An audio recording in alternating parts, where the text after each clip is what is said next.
Greetings everyone, my name is Etterville, and welcome back to my Let's Play of Skyforge.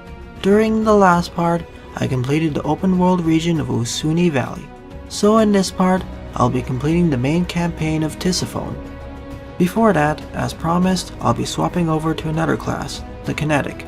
You unlock it during the Glyceria main campaign, but I already had it unlocked earlier in the LP way before the Ascension update hit the servers. The Kinetic class is this game's version of a gravity mage.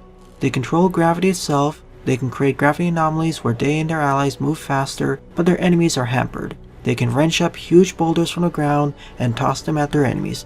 They can also lift their opponents up into the air and smash them into the ground again with raised force. The Kinetic's basic left-click attack, Kinetic Pulse, builds charge over time, similar to the Cryomancer's Cryopulse, which can then be spent using Stone Projectile, the right-click ability.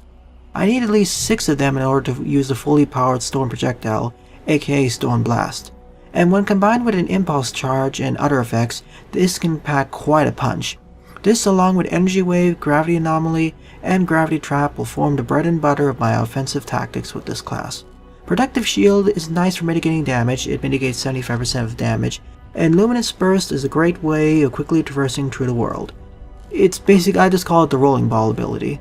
I'll especially be using this ability in the next 3 parts. It's really good in open world regions. Unfortunately, the ultimate ability, Seismic Explosion, is kind of disappointing compared to the previous 2 ultimates we've seen. It deals a hefty amount of damage, sure, but it doesn't protect the Kinetic from damage during the process, nor deal status effects to enemies. It's a purely damage-oriented ultimate, and meant to be used more frequently as evidenced by its rather low cooldown period. It's best to use this ability in combination with Protective Shield, having at least 4 targets in the radius, and with at least 1 ally nearby to throw off the heat. Although Kinetics aren't as strong as in their pre-Ascension days, where they could easily rack up a crazy amount of DPS, they're still a force to be reckoned with in most scenarios. Furthermore, their CC abilities like Energy Wave, as well as slows/impairs like Gravity Anomaly and Gravity Trap, make them a pretty good class in parties. So currently, I'm demonstrating the Kinetic class in the Saiban Archipelago. I wanted to use this class for the rest of this part, but something happened in the next adventure which dissuaded me.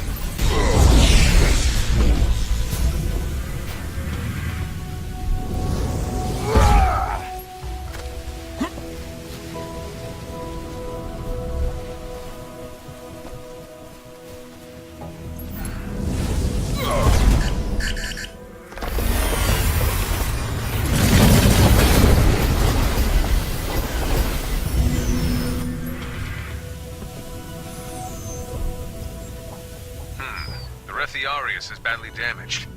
What is this series? I can't tell. I've never seen that one before. The Oculot's trying to repair it?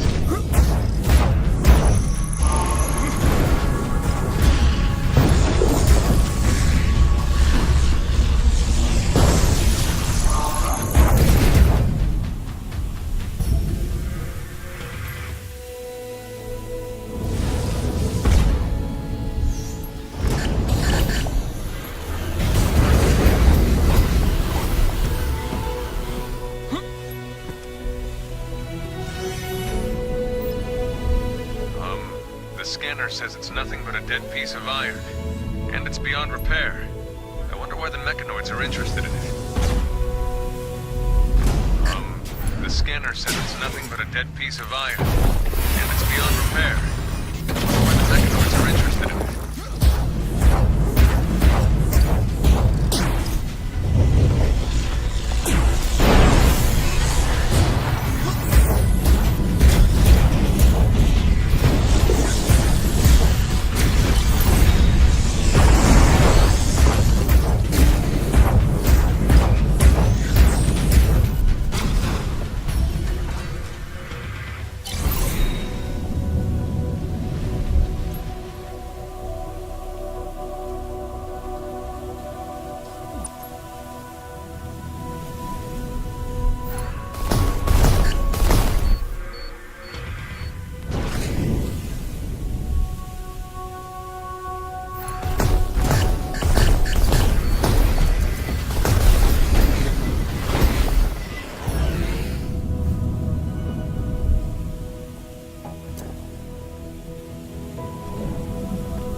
There are some strange signals coming from these ancient ruins, and Flavius had sent me here to investigate them.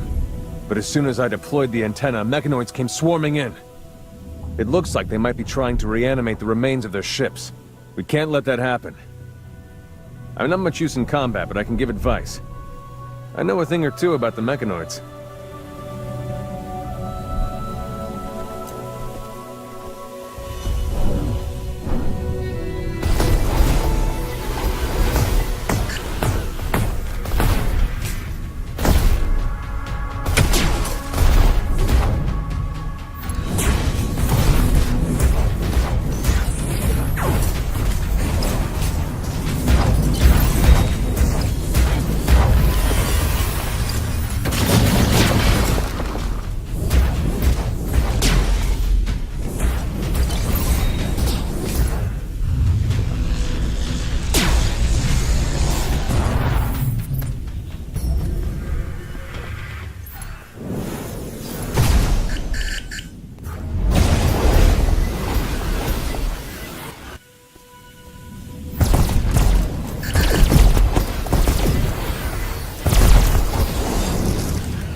Next up are the Syblian Heights, where things started to go rather awry for me.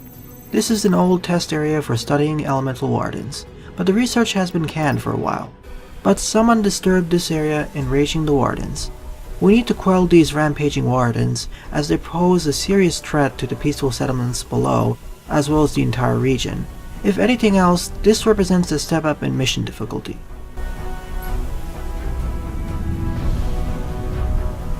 Right on time. Someone has enabled the altars, and now wardens keep spawning near them. They are extremely dangerous.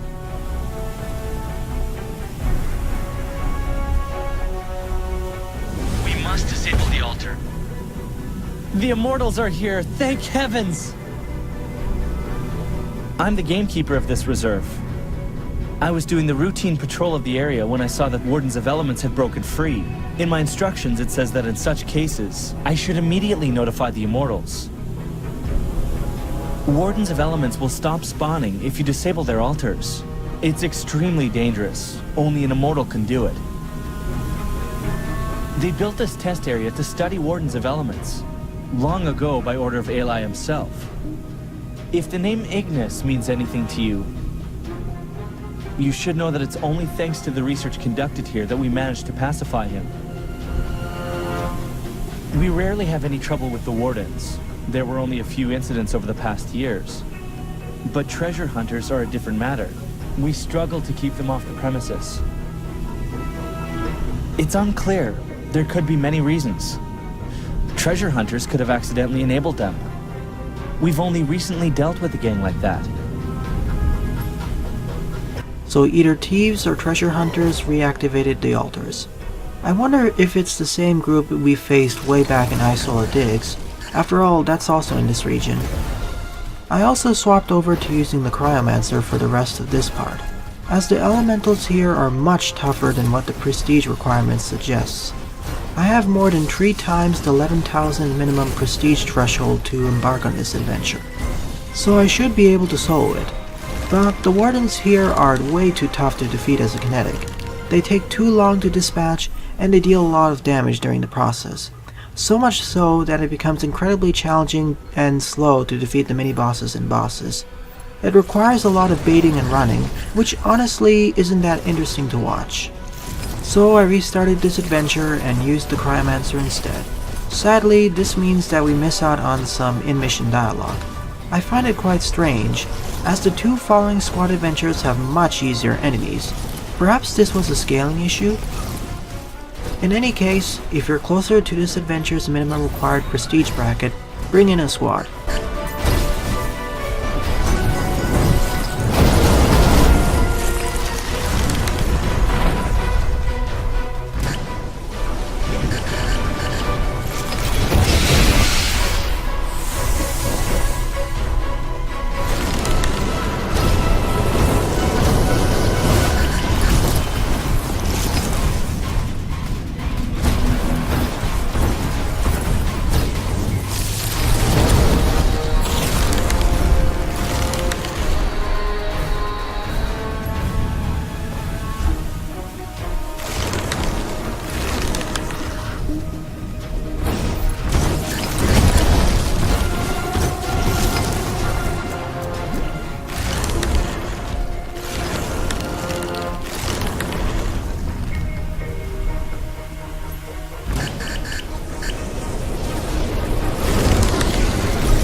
Kinetic on one of the lower paths.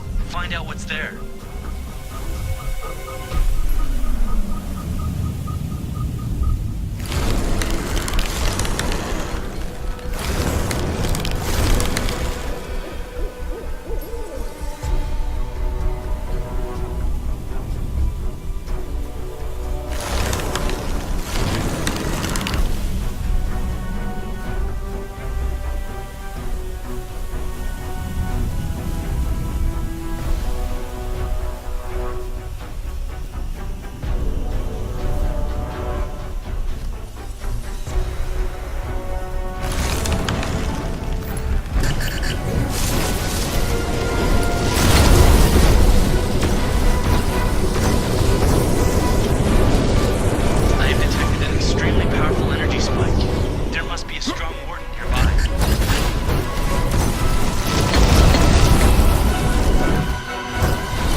Careful! The altar is transferring its power to some creature not far from you. It's incredible! Here's the first boss of this adventure, Kinetic. It represents a large step up in difficulty in terms of boss battles, at least in terms of paying attention and standing in the right areas. Kinetic can lob explosive fireballs at you, which deal a hefty chunk of damage. However, its most dangerous attack occurs when it digs itself into the ground. When you see that happen, immediately get into the moving bubble, as otherwise you'll very likely get one-shot by its fire bursts. Even with a shield up, it's not likely you'll survive, as it does several fire bursts in a row. Its other dangerous attack is where it raises itself in the air and starts raining down meteors onto the burning spots on the ground. Getting hit by one of those is also an almost guaranteed death sentence without a shield. With those in mind, defeating Kinetic shouldn't be too bad. You just need to be ready to relocate quickly. In fact, I suggest that going after Amnis first.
absorbing the energy of the altar. I wouldn't want to meet that something.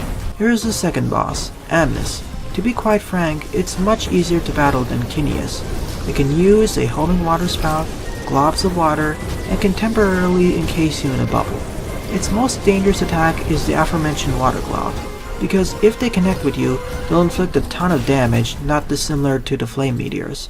As long as you keep moving, dodging the globs isn't that challenging.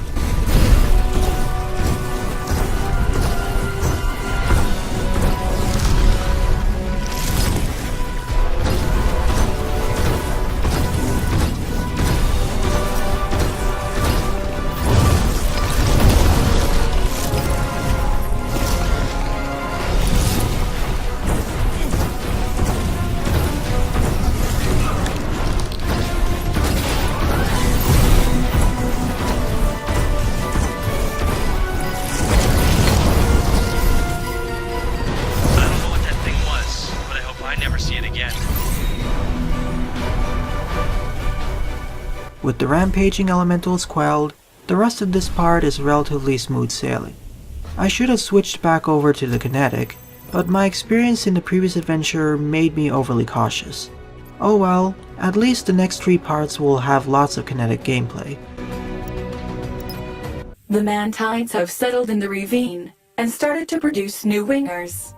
Ah, the circle of life. It's time to interrupt it. Next up is the Thetin Rift.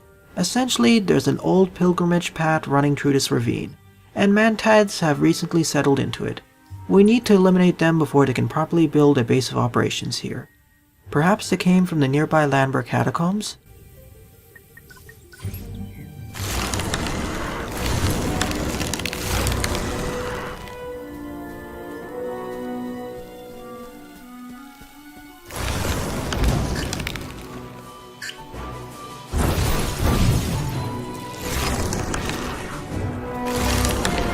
Once again, I praise the environmental design of this game. The bridge looks rather old, and the long drop into the currents is rather worrisome. Thankfully, none of the bridges are tin or rickety. Simply put, this area is nice to look at. As for the other stuff pertaining to this area, well, the enemies and bosses we've seen before many times. The only notable thing about the bosses are that they have 15 bars of health instead of the usual 10.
There's a large troop of Mantides nearby.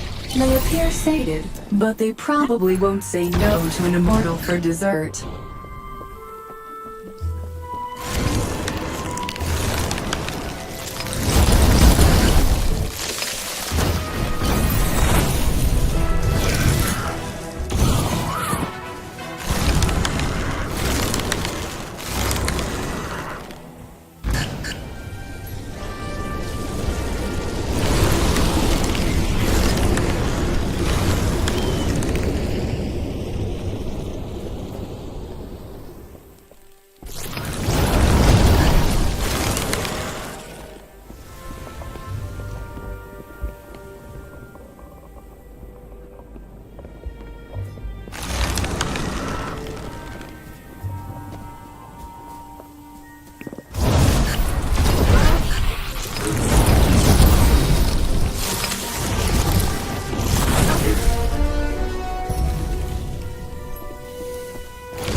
sanctuary was taken over by a cryptide.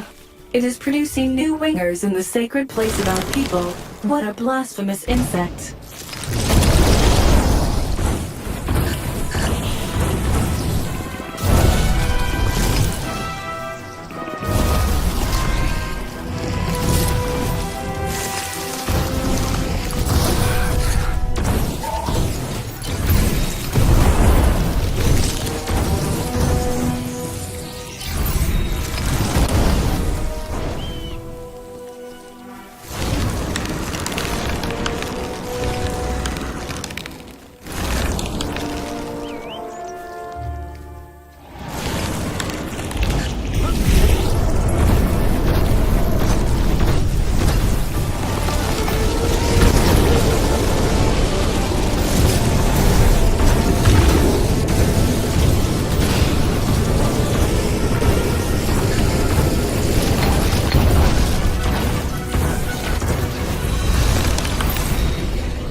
Thus, we routed the Mantides out of the path to the temple.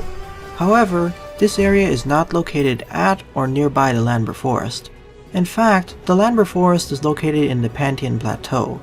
So, unless Tisiphone borders the plateau to the north, this is far off geographically.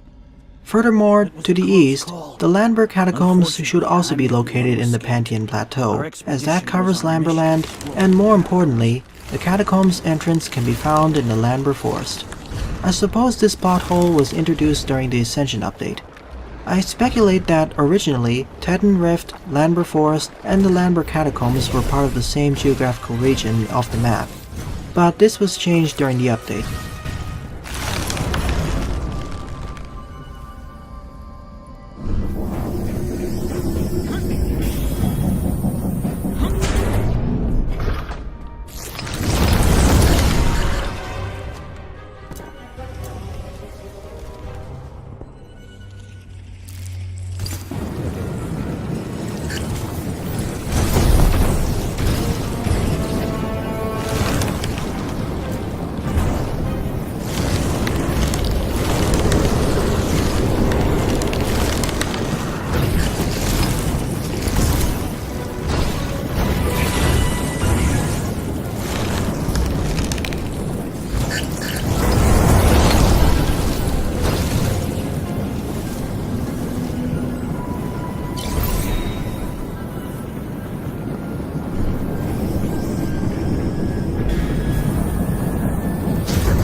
province of Tisiphone is no longer in danger.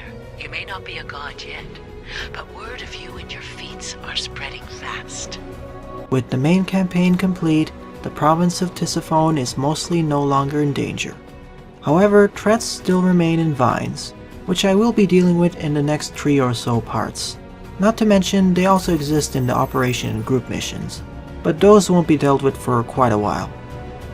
Well then, thanks for watching and have a nice day. Toodles!